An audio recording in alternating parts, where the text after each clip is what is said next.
来继续来看副总统赖清德则讲，明年要来补助私立大学的学费。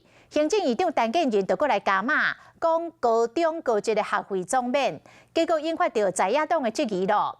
讲根本就是摕行政资源替赖清德的选举咧铺路。新北市长侯友宜批评讲，这是咧压钱，讲执政8年唔做，即摆才咧做。到底这个经费要按倒位来咧？教育部讲也未规划。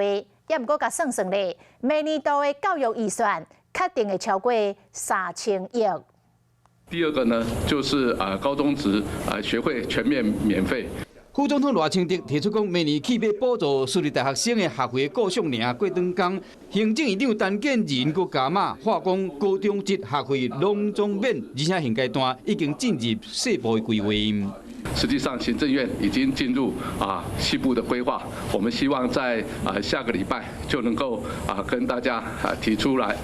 其实现行的学费冇补助，目前的规定以一户的所得148万做基础，148万以下公私立高中职的学生，一学期分别补助6240块，甲24423块，超过148万的就无补助。若是讲新政策来实施，等于是取消排付的条款。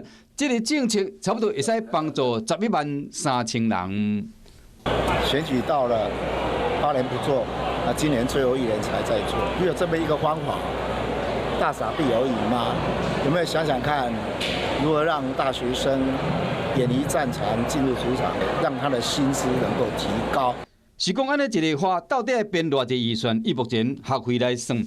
公私立的高中职一学期6240块，私立甲综合高中一学期12170块到24423块不等。